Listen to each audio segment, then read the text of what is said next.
Okay, so Mick from Sydney, Australia is back, showing you my Australian survival hunting pack. That's the pack itself. It's only got two pockets. The front pocket fits my medical kit. I just need to add a few more things to it, just some basics. I've got everything in there: bandages, eye drops, Panadol, Nurofen, bobby pins, a sewing kit, water purification tablets. I do carry a condom in there to carry extra water. So yeah, that's the basics there, but it's everything you need. I've got my compression bag, S15 ultralight sleeping bag. Keeps you very, very warm. That would actually compress to nearly half its size at the moment, so it fits perfectly in my bag. I do have this foam mattress. I just put it there because the wind's blowing at the moment, and I just put it there as a weight, but yeah, I might bring that, but generally I do bring my two-man tent, so it's not really needed. And as I said in the first half, in Australia, most of the time you can lie on top of the sleeping bag to give you some protection from the moisture, and you just wear your clothes and go to sleep comfortably. But if I had to, I'd probably bring that just for some extra moisture control. There I've got my poncho and my brown bandana on top. We all know what that's good for. There I have my hygiene kit, so soap, toothbrush, shaving cream, shaver, you know, everything you need to keep yourself a little bit non-smelly. My water bottle, obviously. Inside the holder there is a kidney-shaped stainless steel can, so obviously I boil my water on that and I cook my food on that. I don't want no nasty food smells when I'm drinking water out of that can or boiling some tea or whatnot. Just a spare belt, some skin tight gloves. I usually wear those when I'm hunting so I can feel the trigger. They're tough enough to take a spider bite. They won't get through that, so it's pretty tough rubber. Got my Oakley utility gloves. Probably see the army guys wearing this, but I like them. They're pretty comfy. Not leather, but they'll do the trick when you're picking up wood and, you know, protecting yourself from those nasties. I've got a 10-litre plastic water container here with obviously the knob there to pour it out. So it folds up pretty small, and you know, if you're camping away from a river, at least you can carry 10 litres of water to camp and you know, have some nice clean water. It's got a small torch here. It's a LED torch, very, very bright.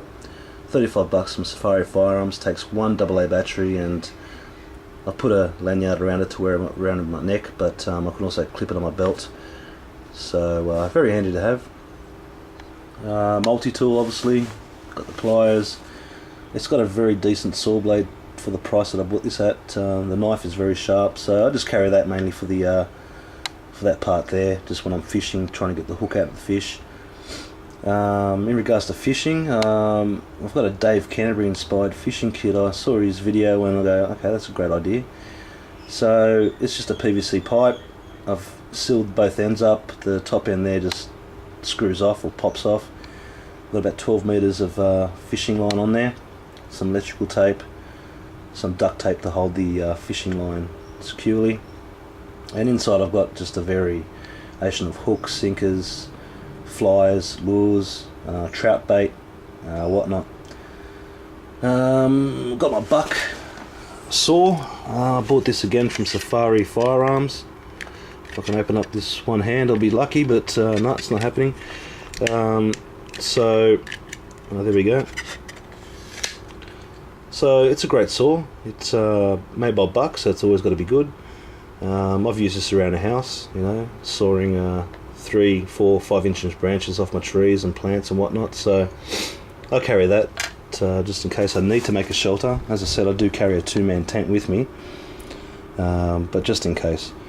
I love Buck, so again I've got a Buck fold out knife, very, very sharp, clips onto your belt, so I carry that with me. Buck again, I've got my Buck 119 knife. This is usually my favourite hunting knife. Good 6-inch blade, yeah, pretty thick to baton with if you had to.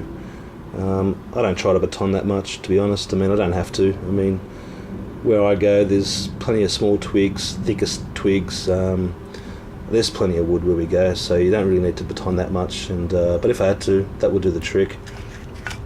On top of that, obviously everything that is my tarp's on the bottom, so everything lying on that is my tarp, just in case I need a tarp. When I do go hunting, obviously in my tent, but I like to have some sort of shelter over the tent so I can sit outside and sit there, have a smoke and just watch nature do its course. Some external things I will carry with me at all times is a P7 torch. Takes 4 AAA batteries. I've bought recently a Buck 192 knife. It's I just saw this knife and I go, wow, I've got to get this knife. It just looks great. This wood grain handle, the brass or whatever it is finish, it's a pretty thick blade. It's more for a carving or skinning, bushcraft knife, but I just love it, so I'm going to wear that everywhere I go when I go hunting. The Gerber Coyote, people have probably seen this on reviews. I'm not going to take it out because it's pretty hard to get out of the sheath, especially with one hand. That's basically just a bush, a batoning knife, whatever knife. I mean, I would like to get the BK2 knife that everyone talks about, especially Dave Canterbury and all that. I probably will get that and replace that with this, but at the moment that works fine for me. I baton through wood, great. I shave shavings off it or just do whatever. I mean, it's just a great knife. This knife here looks a bit dodged, but I call it the Pakistani Hacker. It's just a knife I bought from a disposal shop about 10 years ago. It's still sharp, it still will shave your hairs off your arm, but it's just a great hacking knife. You will hack through, that's a batoning knife right there. You'll baton, you'll hack, it's like a machete, you'll hack through bones. We've shot game and just whacked it with this and it's just taken the bone clean off. So it's external use. Sometimes I bring this, sometimes I don't, but that usually hangs off my bag, not off my waist. So that's about it, fellas. So this is what I bring. I'm not sure about the other Aussie guys, what they bring. I mean, being Aussies, we're pretty basic. I've probably got more than enough than other people that go hunting, but better to be safe than sorry. I'd be comfy out there with all this. Sun, rain, snow, I'll be there. Obviously if I'm going to go hunting in winter, I would bring the right clothing. I don't have to stuff too much clothing in there.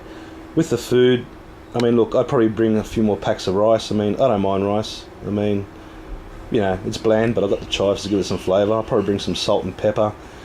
I'll probably buy some minestrone soup or 2-minute noodles or whatnot to put in there. But I'm going hunting, so I mean, I'm hoping to shoot some rabbits for food, or kangaroo, or pig, or goat, or deer. So I mean, look, I'll take my 30-30 Marlin with me. I'll take my my 12 gauge shotgun with me. In times, I will take my my long, rifle, 325 cal or 30-06. But the terrain I'm going to these days is more bush, so it's more 30-30 and shotgun territory and 22. So hope you liked my bug out bag, survival bag, hunting bag, whatever you want to call it. I hope you found some tips. If you haven't, then there you go, but this is what I use and this is what I'm comfy with. If you've got any other tips to add something or take things away, just let me know. So cheers from Mick, Sydney, Australia. I hope you guys like it.